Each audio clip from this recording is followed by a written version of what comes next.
All right, what's good, y'all? So we decided to try a little something different today and, start a podcast. So I'm Josh, and basically I'm a Sacred Heart track and field athlete, and I'll let him to introduce himself. I'm Kelvin, also Sacred Heart track and field athlete. We're both multis here at Sacred Heart. We thought we decided to try something new. Both share love for the sport. Exactly. Thought we could also share the love with the audience. Mm-hmm. Yeah, like our whole idea behind like the podcast and stuff like that was really just trying to, spread knowledge, like what's going on in the track world, and just kind of, I guess, keep people updated, but then also just spread some motivation and just provide our experience in today's time, because I feel like not too many people like hear stuff from like youth and stuff like that are in our specific position now.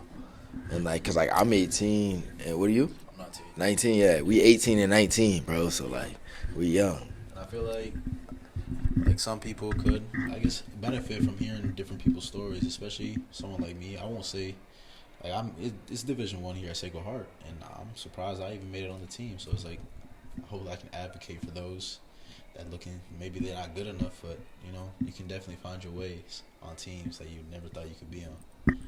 I feel like that's like a good kind of topic to just like pop off with, though, for sure. Like most people undercut their potential a lot. That's for sure. I feel like that's a big problem in today's society, especially like because they're always looking on the media and see some like new stuff, like, oh, like for instance Quincy Wilson. They see Quincy out there doing crazy things, and they're like, oh shoot, I want to. Quincy a sophomore, like I'm never gonna make it to like that degree or something like that. They instantly get in their mind, dang, I can't be like him.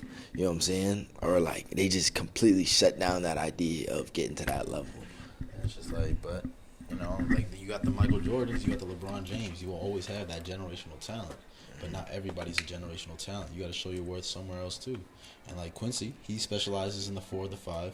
He would definitely turn up in the 200. I feel like, because he's just fast. He really is just a generational talent. And it's just like, but not everybody is gonna be one of those, and not every school is gonna get a generational talent. Like sure, you got your Georgias, your Alabamas. They might grab a couple of those, but then you got some of these Kentuckys, like schools like that. You could still have a chance to get on these rosters because like they're still looking for people that they still need athletes. Like there's gonna always be a need for athletes, and if you can score, that's all that matters really. If you can somehow place top 8, top 9, get those points for the team, they're gonna want you. And if you do it in multiple events, they're gonna give you money for it too. I mean, that's facts though. Like it's I mean, that just goes with life though. Like the better you can be at multiple things, the further you can be. Oh God, yeah. Like that's why like I'm trying to become a man of many talents, as they say, but the more stuff like I can just like I like to get into like a bunch of stuff, because like I feel like it's nice to just be able to be that person in a room, like oh I'm trying to fix my computer. Oh, I could do that. Yeah, I got you. You need me to make you a sandwich? I got you. You know what I'm saying? I could cook up something. Let me know. I could really get down in the chef world. I feel like one thing I've been trying to do too is like I kind of want to create like a legacy for myself, and almost like even creating this podcast, like creating YouTube videos like that. That's something like my kids could look back to. Mm-hmm. So it's like I want to start that line of athletes in my family. Like my grandfather and my dad, they were immigrants. They came from Dominican Republic. And they didn't do no sports or anything like that. But it's like they did their own thing. Like car dealerships is the family business. But I'm trying to, start my own legacy, start my own thing. Like when you search up Kelvin Paulino, I don't want my dad to show up. I want me to show up. I don't want because I'm a junior. So it's just like there's that light that's behind me, and it's just like again I'm trying to, for my kids especially. I'm not no Matthew Bolton or Quincy Wilson, but best believe I'm gonna raise one. Yeah. Nah, for real. I'm gonna raise a dog. Oh my gosh. I don't even care if it's a girl or a boy. They're going to the top, straight to the top. Nah, facts, bro. I'm telling you, as soon as my baby gets out the womb, 2 years old. Oh God, he running at 2 years old might be too late. Straight out the womb, you gotta set a hurdle right out the womb. Yeah. And you gotta put it right there. You have to have the doctor hold it. If you can't clear the hurdle at birth, dang, he might be cooked. Nice work. Yeah. You know what I'm saying? All right, little buddy. You might have to go do band. Maybe even throw it or is a ladder better? You can see how like the footwork. If he can like, if he can get salsa right out the bat, he could be. Like, Hey, if Lil Bro got the hips, I'm not even gonna lie. Mm. If he could get elusive in the pocket, you know what I'm saying, we could turn him into a little QB, you know what I'm saying? football player, Little wide receiver, little receiver. Hey, man, Get City, he in there. Oh my gosh. Like say, hold on, what happened? You know, if you got a son that don't want sports at all, like if he's a dancer, you gonna see him on Dance with the Stars. Best believe it, he gonna be all over the place. He'll be famous. Oh yeah. Oh yeah. No matter what, I'm gonna have. What is like top? What are top 3 sports you would definitely want your child in, and then top 3 that you would like? Nah. I would say for sure football, Okay. track, Okay. and then you know I'd say soccer, basketball, just because like either or. I mean, I'd let them do their thing. I'd probably say tennis. Is probably one I wouldn't want to see them in, just because like I don't know. I feel like I wouldn't be able to do anything with them for tennis. Let's see. I was thinking golf, but not really. If my son was like a golf demon and he got like a scholarship for golf, Hey, golf makes bread though. Golf makes so much money. I got a friend. His name's Jack Moore at Assumption, Yeah. bro. He got a bag to go to Assumption. Oh yeah. So it's like, hey man, if you can go to school for free playing golf, That's what I'm saying. honestly, if you can go to school for free playing any sport, That's really like, yeah, that's what it is. Like if I know my kid's like a freaking like if he like a talented oboist, excuse me, I don't even know what an oboe look like, bruh. how do you But- even come with that off the start? Bruh, I was just thinking about an oboe. I don't even. Like the cello. Yeah, the cello, but like if he the greatest cello player, go ahead, gang. You know, do you think? Listen, I'm a ride behind my son if I know like I peep that you're top tier. Oh yeah. It's like that trend that's been going around on TikTok. It's just like, God damn it, it's hot. It's good. It's good. Thrill. Run around again. Damn it, it's cut! I'm gonna be behind them. Shit. Yep. They wearing tutus, I'm wearing tutus. You know what I'm saying? We're gonna get that shit done. You be in there. Hey, Mad work. Footwork right. That would get the footwork right. Oh yeah. I took a ballet class once. Oh yeah. How was that? It was pretty smooth. I don't lie. It was my football coach made us do it, but it was worth it. Like my foot. But your footwork was probably crazy. It helps you get in your balance. You know, helps you Well, get in your feet. it get the flexibility and stuff like that too, though. Nah, That's for sure. Yeah. I would low key do it only for like, yeah, just behind the benefits of it. Like I would just take like one class just to see like realistically like how it would like. I would take me from here to like just even like a slight like movement. You know what I'm saying? And like once you get to that point, it's almost like you'll try everything you can to get better. Yeah. Like, I feel like at some point you're gonna plateau, and of course you're gonna have to try something unconventional to like surpass your limits. You know what I'm saying? It's a big thing.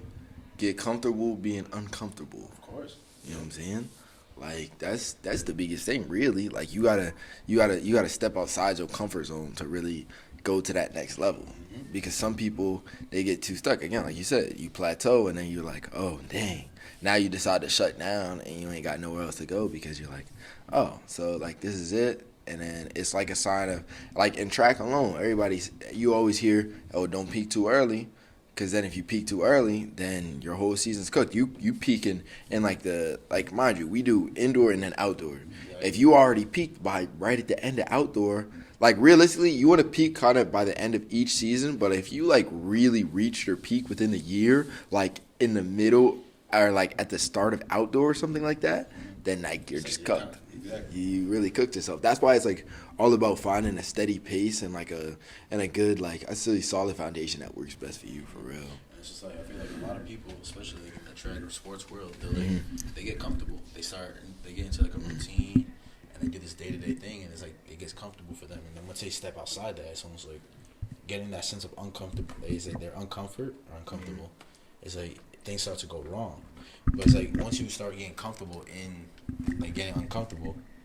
Dang, I just fucked this up. Bro, he's like, let's cut this out. It's cool though. Whatever. But it's just like, for example, I'll use myself for an example. Yeah. I was looking in fall training. I was uncomfortable as fuck. Like that shit that was killing me. I don't lie. I couldn't get that. It was hard work. But then eventually, like you start getting more comfortable with it. It's like you start seeing progress, and then eventually, I guess when indoor came, the workouts came a little easier, and like obviously you get more comfortable with those easier workouts. And once we got those hard workouts, like I didn't really want to do those. It was just like, damn. It's just like, And I felt myself kind of falling backwards because I just didn't start. I started building bad habits and whatnot. And then come indoor conferences, I didn't perform how I wanted, but it was like, it was my fault. It was my own doing. And that spring break, that gave me a week to really like think about everything that I had done previously. And it's just like, I really gotta change things because like I'm not fast. I don't jump far, but like I'm here and I'm trying to show my worth. Like, hey, you 8 seconds in the 60. That's crazy. That's cooked. Like, no matter what, I would get rolled in a freshman only meet. Yeah. High school freshman. Yeah. It's just like, that's ridiculous. And I will never feel that way ever again. That's like what I'm telling myself. So it's like, spring break was that point for me where it's just like, never again. So since then, I've just been putting that work. I'm locked. I got this tunnel vision. And I just What do you think was the biggest thing that made you like step out of your comfort zone? Almost like after conferences, I won't lie. Like if you like, say you watch that YouTube video after I no heighted, I went to the back of the runway and I sat down and I won't lie, I cried. And it's just like that feeling. It's kind of like I don't want to feel that again. I felt that one too many times. Last year I had that same feeling. It's just like if I can't. It's like I can't. I'm feeling it way too many times, and I'm not trying to get comfortable with that. And I can't get comfortable with that because it sucks. Yeah. I want to get better, and I want to be a name where it's like if I pull it to a meet, they got eyes on me. Yeah. Not right now. Nobody got eyes on me, which is low key like. Oh, Kelvin in the building. Yeah, they get nervous when you step on a runway or something. They know you hold weight, bruh. Or it's like they want to race against me so they can do more. Like it's just like that's how I'm trying to get to. But right now, my name's like.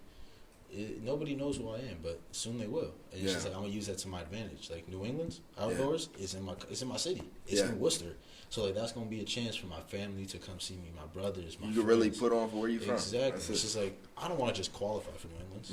I want to at least go out and give them a show. I don't want to start competing in front of my fam and not do nothing with it. It's like I get dead last. Damn, they really came out to watch me lose. Yeah. So it was just like. I'm gonna give them run for their money, and they're not gonna expect it. Exactly. They're not gonna see me coming, but they'll know who I am after the season. That's really that. I'm locked. That's the tunnel vision I got right now. Yeah, I feel like the biggest thing for me too, like, it's just seeing. I guess I would say like the difference from high school to college. Like realistically, like the meets that I've been to, like I wouldn't say I've done bad per se, but like this is definitely not where I could be at all. Like I'd say like, but then again, like for me, indoor season, I've never done an indoor meet in my life, or not even indoor meet, but like indoor season. Yeah, like I've literally never ever done an indoor season. So like I can't really say have raised my expectations too high, and like sometimes that's a dangerous thing too, like to set your expectations so high where it's like something. Not saying like you'll never touch it. But at least it's just the most important thing of setting like realistic expectations for now, or even just saying like you can set minor goals to reach. And sometimes like setting those minor goals, it helps with your mind. Like, okay, dang, I can instantly make myself happy again. Like knowing I got something else. So if I want to reach that gratification, then I can, I got the next goal and I got the next goal to reach this overall big goal. I mean, that's the thing about long-term and short-term goals. That's really what it is. You gotta like set that one big goal, but you gotta have like little sub goals underneath exactly. That help you get to that massive goal that you have for yourself. And it's like I got that, after this week of practice, things been going well, and I got that little taste of success is raps. See, like now that I know, like if the way I'm going right now is going the right way, all right, it's like I'm locked. Like I'm doing what I gotta do. And sometimes it's like little stuff that really makes like everything click. Yeah. It's like, bro, like in track, dude, it's like nothing will click for the longest time, but that it's the most simplest thing. You could watch like a simple, like, you could be watching TV or something, dude. And then you're like, oh, that's what he meant? Exactly. You just start thinking about practice. Like, I literally, like, I mean, my dude was different. I was watching, like, with hurdles. Like, I've been having a problem. I don't know why, like, I've had this problem so much, but it was just staying tall.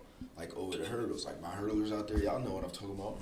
Like, I was just kind of having a problem with staying tall recently, and I just watched on like Flow Track, the Texas A&M athletes. I can't remember their names right now, but I was just watching them do their practice, and I'd say that was probably that. Literally instantly, I watched that. I said, oh.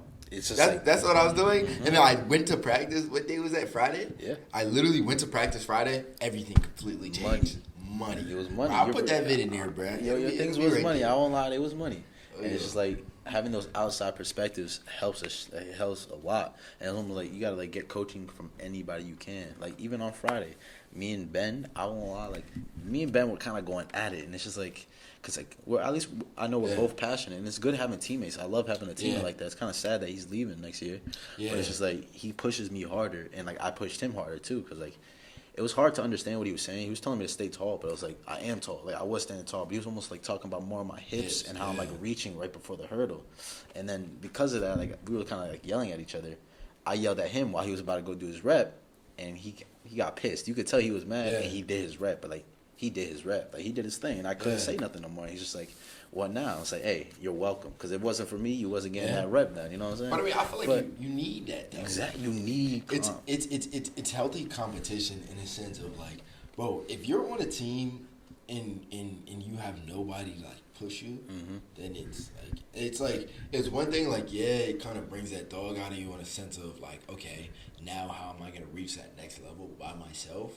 But also like it's you need that environment, because again, like I forgot where I heard this, but it was saying like if you're the smartest person in the room, there's a problem.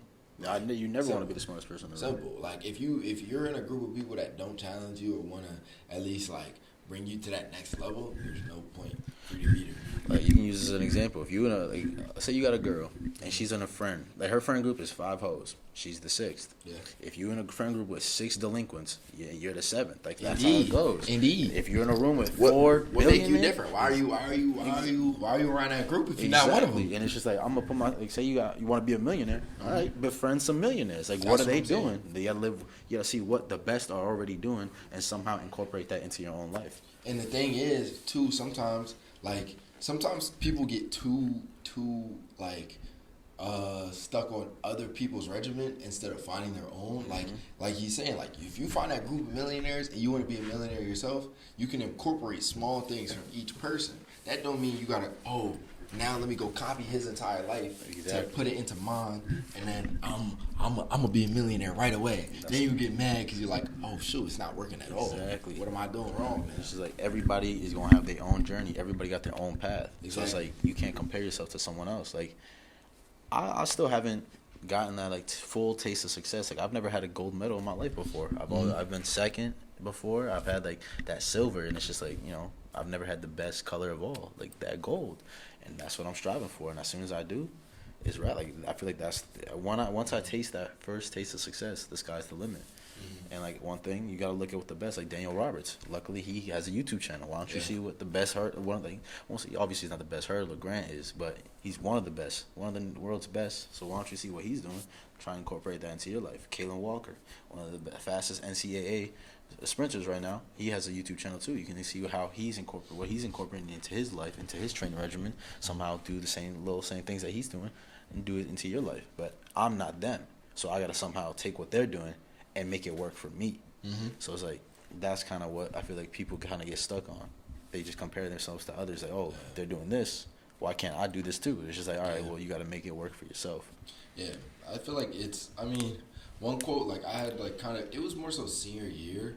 Like it was kind of going into senior year again. Like I would just see, like where I'm from Maryland. So like I would just kind of see like Maryland got a bunch of great track athletes for sure. Like even seeing like Nick Harbor or like Brody Buffington and like those like simple guys. Like those are just 2 names that people already know. And that whole weight, I'm like, is they at a different level than me for sure, no doubt. And it's like, and it was like, okay, we're in the same grade and stuff like that. And I mean, we didn't come like, obviously we're from Maryland, but like I didn't have the same come up as they did in a sense of like the school they go to now or the proper coaching at that level. And it was like the biggest thing that kind of kept me from going down that negative spiral. Like I would always tell myself, like this was more so like at the start of the season. Like the one thing I remember comparison is the thief of joy. Like as soon as I got into like my negative mindset, I was like, okay, like, oh shoot, he just broke like even seeing Quincy Wilson pop out like last year, I was like, I would see that, I'm like, okay, bro, like I wouldn't say like I would completely get too negative, but I'm like, dang, like bro, like I didn't get that. Then I'd start like I'm like I didn't get that type of coaching. I did like why can't I get at that level? Like what am I missing? And then it starts bringing too many questions. Like yeah, it's good to like be in that like okay, what can I do better stage? But at the same time, when you get like too deep in it, then you just get lost. And like again, like I was saying, I would repeat to myself when I get like go too far down that hole. I would like comparison is the thief of joy. Comparison is the thief of joy. Play it back, and I'm like okay. Then I completely wipe all that negative stuff out, and I just reset my mind, and then I go. Yeah, that's fine. That's a great quote. One quote I got that actually just reminded me of that is shout out Trayshawn Bowie. He always said it to me last year on my freshman year. He would always say like period, and he'd be your attitude is your altitude. So it's just like what you give out. Yeah, and it was like we had this one teammate low key like hey he was my boy. Shout out Dom, and it's just like sometimes he come to practice a little negative, and it's just like he'd always be like your attitude is your altitude, and it's just like. And it is facts. It's like if you come in with a bad attitude, bad negative energy, you're not gonna have a good productive session. So it's just like, again, it's like your attitude is your altitude. And I like low key, you gotta repeat that to yourself. And it's just like, all right, I'm gonna come like sure, I'm not gonna be the fastest, but I'm gonna come to practice, and I'm gonna make sure everybody else is working just as hard. Like I'm gonna push people to be better, even if I'm not as fast as they are. Like I'm not as fast as you, but I'm gonna try and push you. But if you still, yeah, that's what I'm saying, and that's the thing though. Like even if you're not like the fastest on the team. Or like in a sense, like it's just something like that. You can still always push somebody, no matter what. Even if you just have to use your words, like even just words helps. Like I would love like Kel's the type of teammate too. Like he gonna give you the constructive criticism if you need it, or just like again, like we all like even at practice, like we can work through things, and he'll tell me, oh, you got to bring this leg down further, or I'll tell him, yeah, you gotta lift your body up or something like that, something simple. We can all provide each other with that criticism, and it's not like it doesn't have to become like oh dang, why you keep telling me stuff? Exactly, it's just like because I feel like if you keep getting mad that somebody's correcting you, then there's a problem. Really. And it's like that's one thing I love about like the multis. Like you have your strengths and I have mine. So it's like when it comes to the throws, I can help you out a little bit more. When it comes to the hurdles, you can give me a little more tips. Long jump, I'd be watching your long jumps. All right, that's how I gotta do it. So it's like it helps having be able to like these different events is like we can lean on each other for these different reasons. And I think I would like to touch on the multis aspect too. Like, bro, the heptathlon and decathlon. 7 events and 10 events. Regardless, all those events, you got to put it all together to become, like, the elite multi. So, like, realistically, there's always going to be, no matter, like, what level you are, even as a pro, there's still, like, yeah, you see them throw crazy heights, but those are still, like even though you ask them, oh, yeah, what's your worst event? They'll still say something that you're like, dang, like, what do you mean that's your worst event? Exactly. It's just like... But it's like everybody got their strengths and their weaknesses no matter what. And it's like being surrounded by a group of people that all, like, have those different kind of strengths and weaknesses. So, like, in the areas, like you said, for example, like, throws, like, I'm lacking in throws, and he can help me in throws. And then him in hurdles, like, I can help him in hurdles. And then we both have those different experiences. And that's why it's important to just be surrounded by the right people and people from, I feel like, it's just being important, like putting yourself around people from different walks of life. It's just like you got to grow those weaknesses into your strengths. Like even those pros, like those are their weaknesses, but they've mastered, they got the ability to turn that weakness into a strength. So like say Kyle Garland, he's a dog in every event he is. Even like the 1,000 would say is his weakest event, but he still runs a 2:49. That's still like a crazy fast time, and you would say that's his weakness, but that weakness doesn't affect him. That weakness is a strength, and it's just like that's how you got to get, and it's just like, damn. Yeah, like I feel like my mindset, like when I was kind of starting track, 'cause I started track 7th grade, right? And I was living out the country at the time because my dad's military. So like 7th and 8th grade, I was living out the country, and basically when I was living out the country, I started track in 7th grade, and I was always like a kid. I knew I had speed, and I was gonna start 6th grade, but then it was one of those, oh yeah, my grades wasn't right, so then my dad didn't let me do it. So then 7th grade, I really got to get into it, and then I instantly kind of fell in love with it. But I was like always that kid. So it was, again, I was out the country, so it wasn't like big on track, but also like the way like they would train us, it was like, okay, bro, like it was serious though at the same time. So but then I'm running against the high schoolers still like winning, you know what I'm saying? So then and then like I kind of started my 400 journey in 7th grade, and then going to 8th grade, the biggest thing was like the one thing that I loved so much, I always loved the 4 because I saw the strategy behind it, and I loved the 4 because other people hated it.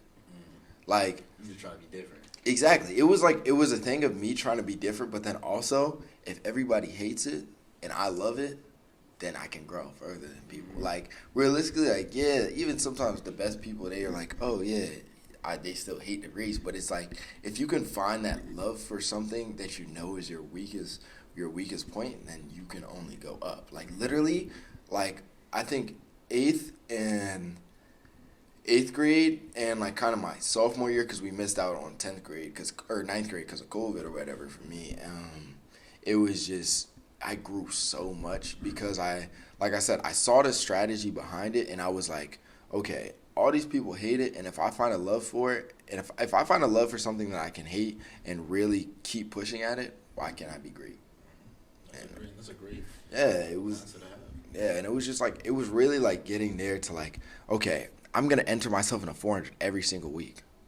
Like I was literally running it. I was probably I would think I was running a 400 almost every meet, bro.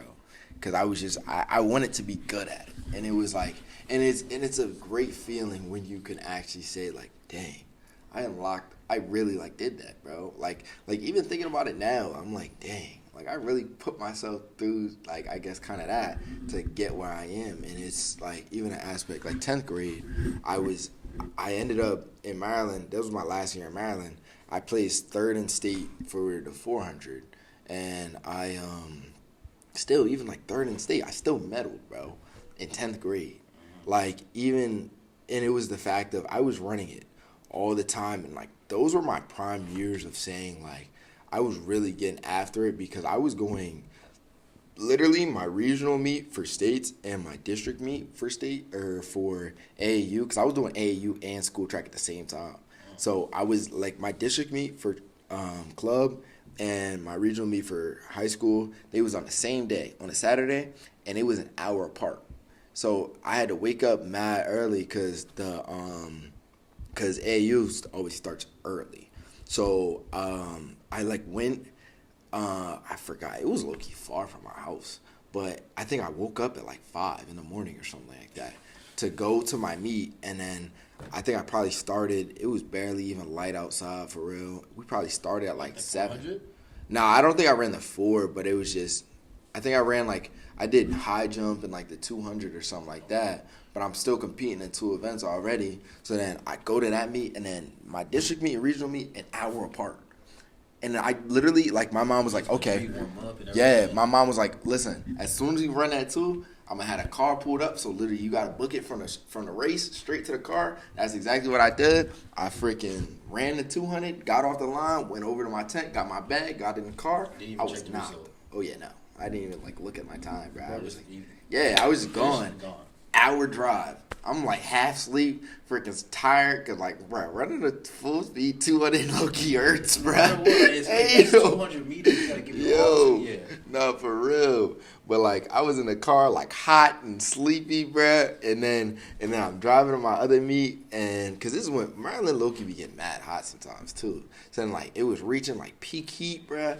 And then I'm driving that hour. I pull up to my other meet. I had to run a 400. I think I missed the 1, and then I think I ran a 4x4 as well, and I think I might have ran the 4x1. Damn.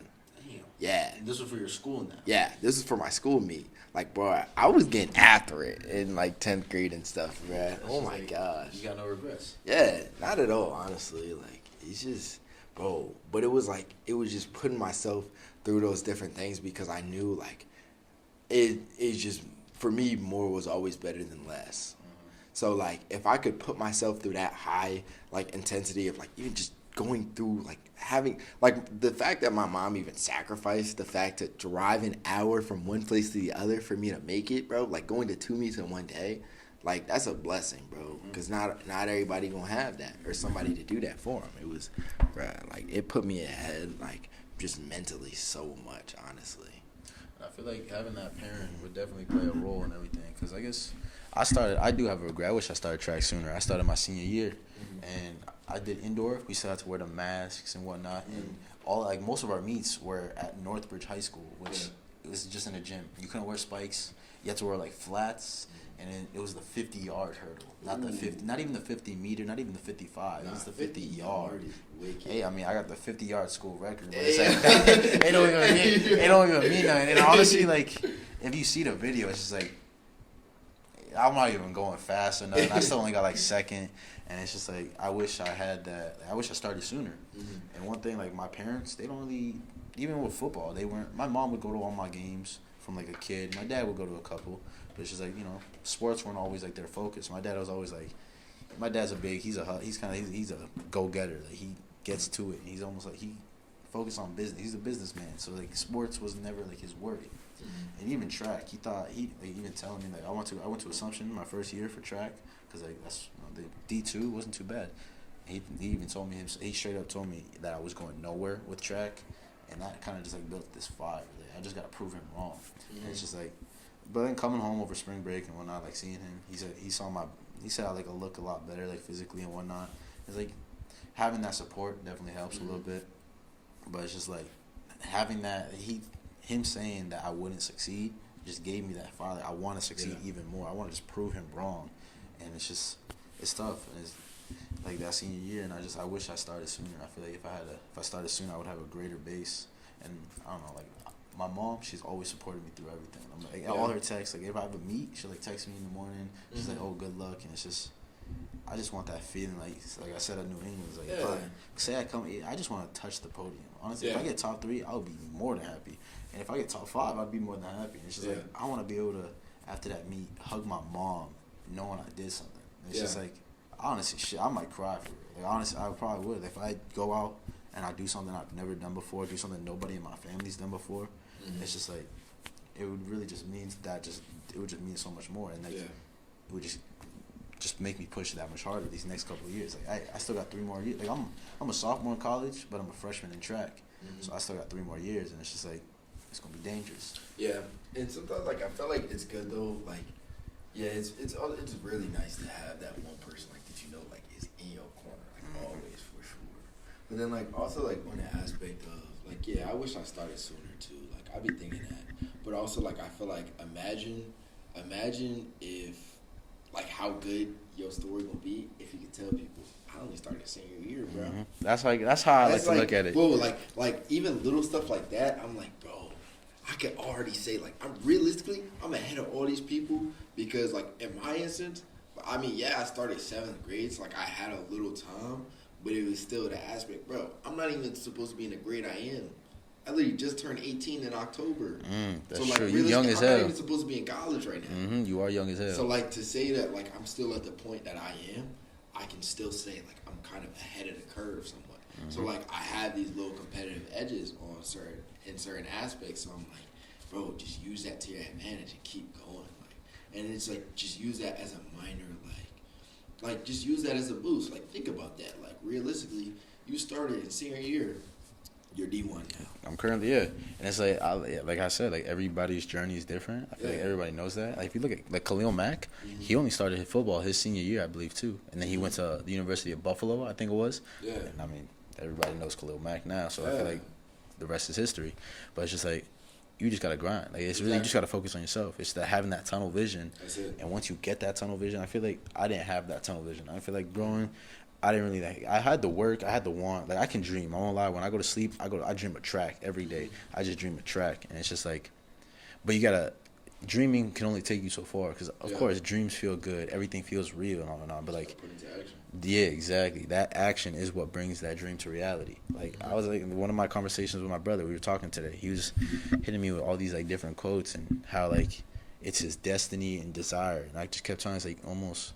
Dreaming it is easy. It's like easy to dream, but it's like once you take that step forward into action, that's when like brings your dreams to reality. And it's like I don't always say compare. You don't want to compare yourself to nobody, but if like say in 5 years from now, like 2028 Olympics are right here in LA. Yeah. Hell yeah, I want to qualify. Oh yeah. So it's like I'm a work for that shit, but it's just like. If I don't start working right now, why do I deserve it more than, say, Josh? Say Josh is right now, he starts working day one. Like, he's working every day until 2028. I start working in, like, 3 years. I start working just as hard. But, like, why do I deserve it more than he did? Yeah. And I'm not trying to compare myself to Josh, but it's just, like, he put in more work. He put in more effort. He deserves it more than I do. So it's, like, you just really just got to start. You really got to go out there and just get after it. And you can't just like, a lot of people will be like, oh, tomorrow. Yeah, you keep pushing it off. Just go. Mm-hmm. Like that's like, bro. Like that's just my whole aspect behind a lot of things too. Like you just gotta go. Mm-hmm. Like it's obviously like you want to think before you act, or like just think before you do. But if it's like a certain thing, like even like some people, oh yeah, I'm gonna start working out when. Just do it. Like if you look at January 1st, every year the gym will always be packed. Yeah. Go back 2 months later, crickets. You probably see half of as many people, and it's just like it goes to show who really got that mindset and who doesn't. And it's just some people want it more than others. Yep, and that's like, bro, like once you really like divulge into that mindset truly, you'll notice like you will take off so much. Like you'll be here like from last year, and then if you really like lock in, you will go from here to here instantly. And it's just like, and it's the best feeling, bro. Like it really is. Just seeing again, like I was saying, even on like the track standpoint, it's like you'll see, okay, I see where I was at 8th grade to now. Like it's a completely different person. Like even track wise and mindset wise, like it's 2 completely different levels, bro. Like I wish I could go back to senior year as I am right now. I would. Yeah. I swear I'd clear everybody and everything. Yeah. Like I just want it more now. I want it bad, and like that want is really like what's driving me. But sometimes it takes most of the time it takes those experiences to get you to where you are now. And now it's like then you have to come to the point. What are you gonna do with it? Like if you had that, like you have that mindset now. So it's like now let that take you to the new height. And sometimes it's like I would like to say like obviously like I mean I'm human. I would say like there's certain things like I would rather not have done in my life, but like it's just more so I try to not look at it so much as a regret, but it's like where would I be if it didn't happen? It's not a loss; it's a lesson. Exactly, it's not a loss; it's a lesson. That's it. Like my freshman year at Assumption, I ended up getting hurt at this one meet at Stonehill. I PR'd that meet in the long jump too, but my Achilles had been nagging me, and I was just like, it's cool though. Like in warm ups, it was like it was hurting a little bit, but it was like it's whatever. And I ended up fouling, but the official was nice enough to like mark it up for me. Ended up being it was a 6.22. So like I don't have yet even to touch 6 meters this season, which is blasphemous. But then when I go over to high jump, then long jump, I go to high jump. And literally, we're just warming up. No bar is up. I'm just going to do a run up. Something just like popped in my Achilles. Thankfully, it was no tear. I got it checked out, but like I literally could not walk. I had to get carried off the track. Yeah. It was honestly it hurt bad. Like, it hurt terribly. And I'm sitting with the trainers, and they're like touching it. They're telling me that at least it's still like intact, but they can't really tell everything like what's wrong because like they say it feels bad, but they can't tell without like I have to get an MRI scan. Yeah. And what like opened my eyes is. I'm not gonna like publicly diss her or nothing, but like my head coach, she walked past me and didn't. She looked at me. We held eye contact, and she didn't say a thing. That's when I was like, okay, this is not where I need to be. Yeah. And here I am at Sacred Heart. I transferred, and I was literally fall training. We did high jump, and I was a little scared to start doing it, and of course my Achilles starts to hurt, and it was like I ended up after that. And after I got hurt, I had to wear a boot for a month. I missed conferences and whatnot, and I did go through a little bit of rehab. And I started feeling better. All through summer, I was feeling fine, but then I come back for fall training, it starts to like hurt again, and it's just like, that kind of wasn't sitting right with me. And I, started hitting the trainers, and at least like the trainers here, they helped me a lot, and I got I was flat-footed. Now I got an arch back in my foot. My Achilles, not a single problem. The only thing I really got to worry about is shin splints, but I don't even have those because I've been taking care of my body. Every day I ice bath, and it's like, I feel like when it comes to success, 50% of it is off the track than it is on the track. You got to take care of your body. If you're not healthy, what can you truly do for yourself? That's facts. Then it just sets you back so much further because then especially the fear behind injuries is real, dude. Like I heard, right now, I hurt my hip right at our conference meet, and then after that I was out for 2 weeks, and right now I would say it doesn't feel as though something's gonna happen, but it just I wouldn't say it feels 100%. And it's just like it's in the back of your head. Yeah, it's in the back of my head. I'm like, bro, I don't want to be out for 2 weeks again. Bro. Like, mind you, like that's not that long to like certain people that have like worse injuries, but it's still like I don't get injured for real. So like for me to have like certain things that really knock me out, I'm like, dang, like it's just crazy to me.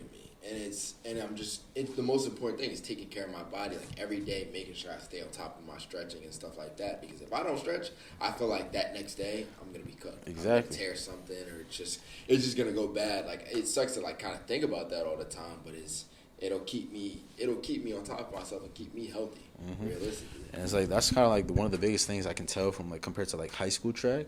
Like I started senior year, but my program, we weren't that big of a program. Like indoor season, I was the only senior on the team, and we would do our warm up was 2 laps around the school, which 4 laps is about just under like honestly like no 3 laps is 400 meters. So like that can put you to that can put it into perspective. So we would do 2 laps, and then 15 minutes of core, and then we would. That's it. That was our warm up. We'd go straight to sprinting after that.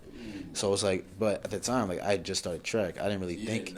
I didn't think much of it. Sure, I was a senior. I was grown and everything, but like I didn't really think much of it. And it was just like, all right, I would just do it. And it's like, thinking about it now, that's ridiculous. Yeah. Like that is absurd. Yeah. That's insane. And then and it's just like, what the hell? But I mean, my coach was like, he was a distance runner, so they almost like would do their own type of warm up once they got outside. Like they would warm up with like a mile or whatever. And it's just like. And then after practice, I would just get in my car and leave. I would just go home. See, but realistically, like even like I was saying earlier, like that's a blessing in a sense that you only got into it senior year. Because if you would have been doing that your whole I would have been cooked. I would have been cooked, bro. Like my hamstrings gone. Yo, would have got quad. Literally every injury that you could possibly age. Like, cause like it was like, damn, that's crazy. But my coaches, they were distance coaches, so they helped. They definitely did. But most of my coaching came from TikTok. I'll be honest. I did a lot of my own coaching. Yeah. Like I'll send Josh some videos of like me training in the hallway, and my form is terrible. But I didn't know any better, and I built this terrible habit. I still have. I kick at the hurdle. I don't drive my knee. I kick at the hurdle, and I'm still trying to break that habit. But like, I don't even know like how to like say it at this point. I'm gonna cut that part out real quick. But it's just like everybody's path is different, but fuck, dang, I lost my train of thought. Nah, it's good, bro. I lost my train of thought. I'll pick up what you're saying though.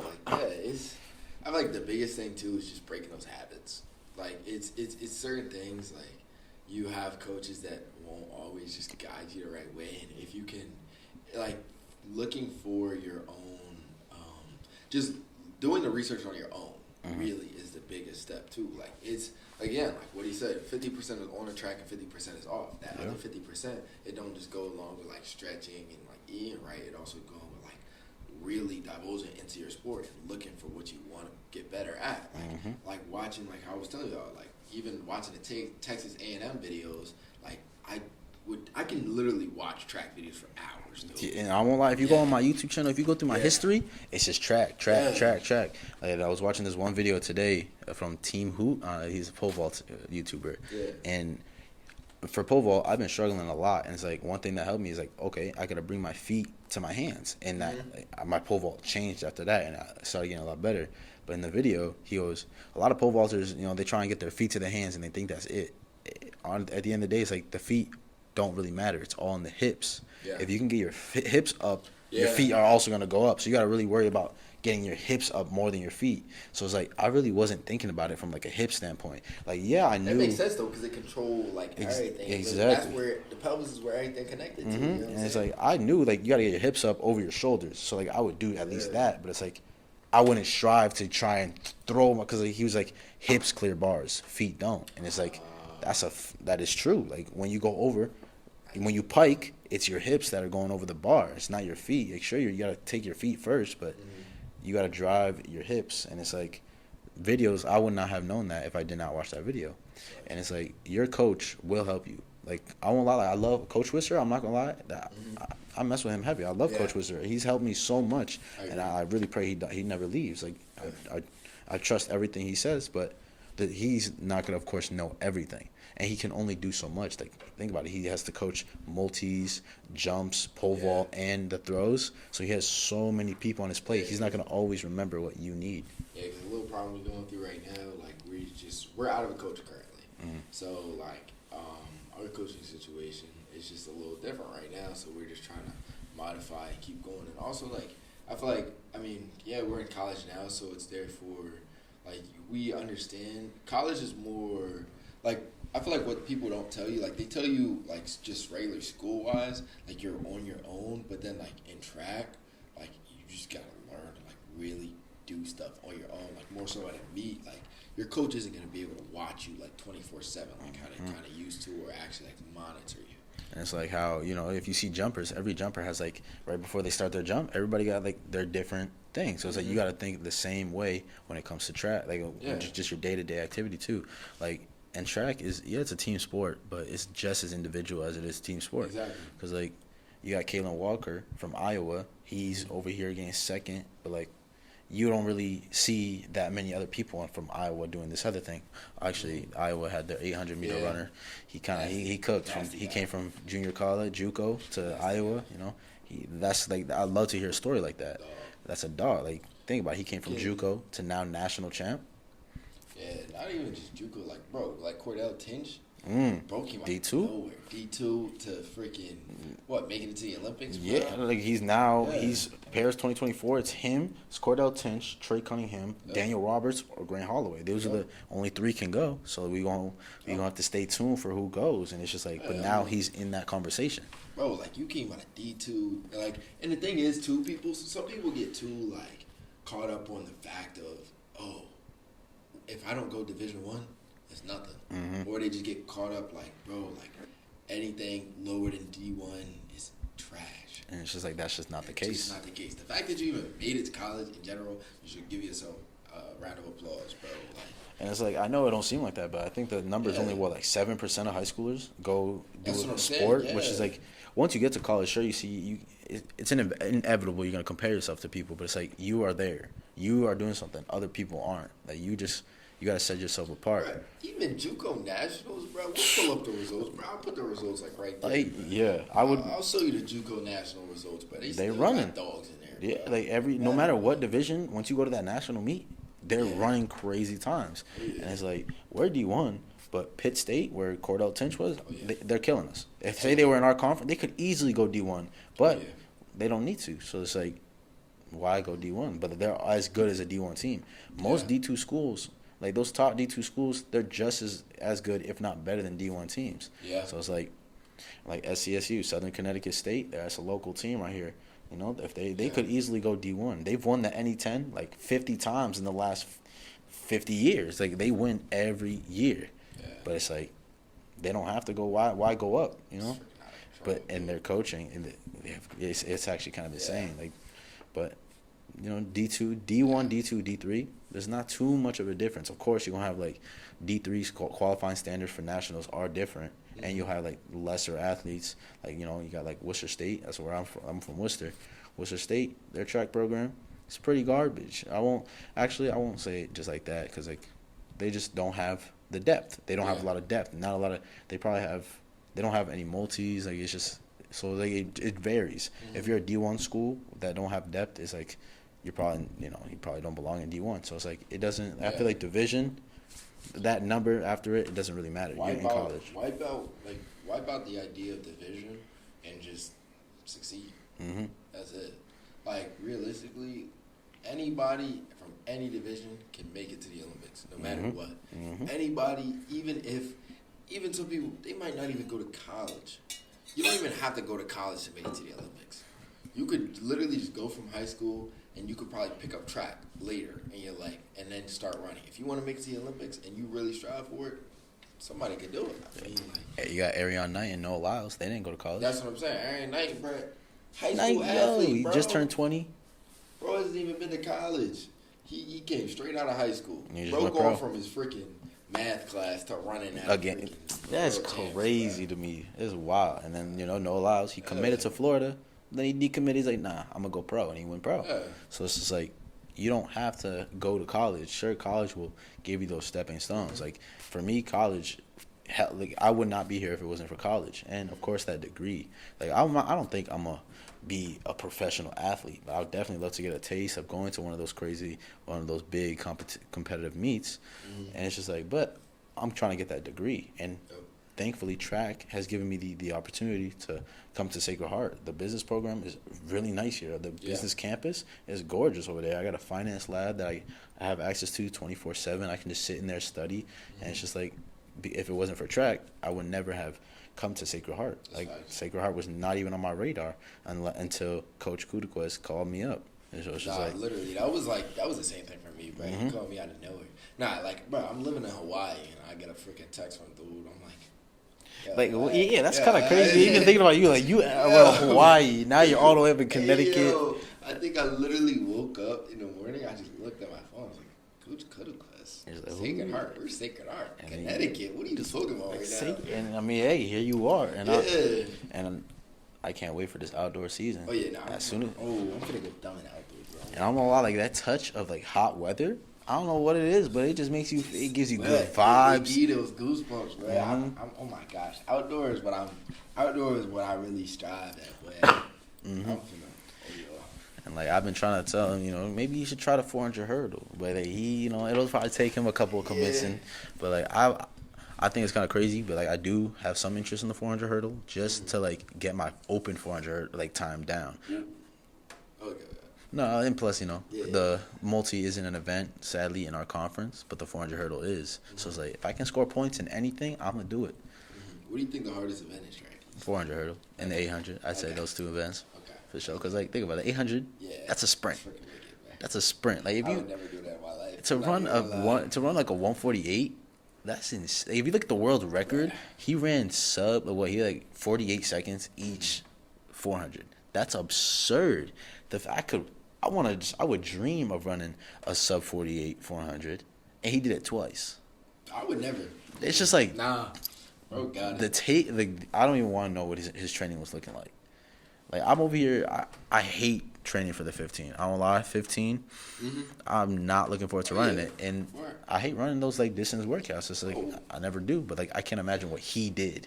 Hey, yo, bro, I literally every time when I would do the deck, my heart on the 1500 line, we get there, my heart used to be freaking jumping on my chest, boy. Everything in my body was not working, bro. I was so scared, dude. That fear from the 15 was real. And then, like, in indoor, when we were doing the hep, I had a terrible hep, but when we lined up for the 1K, when they were like, all right, you're in the first heat, I was like, oh, nah. So then I go up, and, like, your heart is just thumping. It's like, like that's even worse than a 4. I'm not even going to lie. Like, my heart has never pounded that bad for any race. And it's like that last second, it's like on your mark. That time in between the gun going off is the longest couple seconds of my life. And it's just like, honestly, I want that shit to last. I want that gun to malfunction. Yeah. But it's just like at the end of the day, I got through it. I didn't have the best time, but I ran the race. I didn't have a good strategy. I don't know why. I paced myself with Langston Pearson. He runs. Freaking dog. He's a dog. Like distance is something he got, and we come around that first 400. I hear the 56, 57. I'm like, cooked. What you mean? I'm running. I was just like, nah, this can't be. Coach? And this can't be real. 2 laps in, and all of a sudden I start seeing people start passing.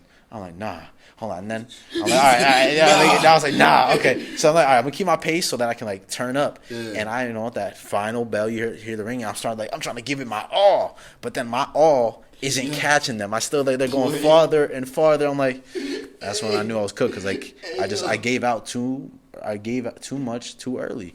Hey, yo, bro. I didn't have a race plan. That's, like, the same thing, like, the 15 and, like, the 4, bro. Like, talk about that last 100 of the 4.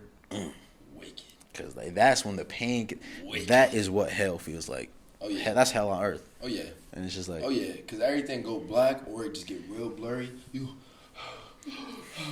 fight for your life. But like I remember, I got this one specific video. Like I'll put like the ending clip of it in. It's literally on the last 100. I can tell you, bro. All my leg, like everything, lactic acid, bad. Everything's and I'm trying to catch the dude. I end up passing him, But like I only ran a 53 at that time. And I was like, bro, like the fact that my legs was hurting that bad for me to run a 53 and like I literally was trying to pass him and trying to speed up. I don't know how I passed him, but I felt nothing but pain. My legs were so jello. Literally, I'll like try to zoom into the piece or whatever. Like on the end, I passed the line. I couldn't stop myself, and I ended up falling. Ooh, you fell at the. I won't lie. I actually have a similar story to that. Like, and I was. Once you hit the time, I low key was. You could tell I was kind of cooked. Like, so we're lining up at the start, and the kid that's gonna get first, he's like, because he runs a 55, which think about it, 55 isn't even that crazy of a time. But at the time, I thought that was a crazy time. So like I'm running, I'm like, all right, I'm not gonna get first. So I would just try and get second. So I'm like, I'm pacing myself with the guy in front. Obviously, he starts to break off. It is what it is. But then the dude behind me in third, because I was in the second lane in the stagger, and he starts trying to get up on me. I was like, So like we're battling basically the whole rest of the way, and then he kind of starts to like get me a little bit. But then I'm like, all right, no, he's gonna die out. I'm trying to like conserve. Come around that 150, I start kicking. But like my kick, on a lot, it's not that crazy. Like I didn't have a crazy, but he died out early, and I'm coming through, and I gave it my all. Like when I tell you, I was running, and then I crossed, and I was like, what was my time out here? 60. I was like, of course, I was happy with it. I was satisfied. I finished the race. I was living. I got second place. It is what it is. In my heat, I got second place, and then I go online. Yeah, that 60 is ass. I was like, oh my God, I'm cooked. But and it be the pain of you run your heart out, dude, and you still sometimes don't even PR. It's just like, I'm like, yeah, what's going on? And I sat down on that grass. I was just like, wow. Bro, and especially the 4, bro. Like you run your heart out in a 4 and you don't PR. Oh yeah, no. It's just like, what did I do that for? Nah, no, for real. Why did I just put myself exactly that? And it's just like, hey, but at least now I'm guaranteed a PR. No matter what I run in this 4, I'm guaranteed a PR because I didn't get to do the deck last year, so I didn't run a 4 last year. So my PR in the 4 currently is only 58. I'm definitely running faster than 58. I don't care. It's guaranteed. So it's like, hey, no matter what, it's a PR. I guess you can look at it that way. So it's just like a PR is a PR. But you know what I'm saying? I think we're gonna get ready to wrap things up, man. You know what I'm saying? Good little first podcast for sure, bro. So let me know what y'all think and just you got any topics for the next one? Exactly. If you got any topics, you know what I'm saying? Even a name for it. Shit. Even if a name for it. Yeah, just well, we're gonna upload it to YouTube and stuff like that, obviously. So like spam the comments with like specific topics and stuff like that you want, or I'll put like our Instagram or something like down below in the bio or whatever, so you can follow both of us and just message us some things that you want us to touch on or whatever, some things like that. But again, appreciate y'all for watching. Of course, it's Kelvin, it's Josh, and I'll be. You know what I'm saying? Come back next time, man. Appreciate y'all.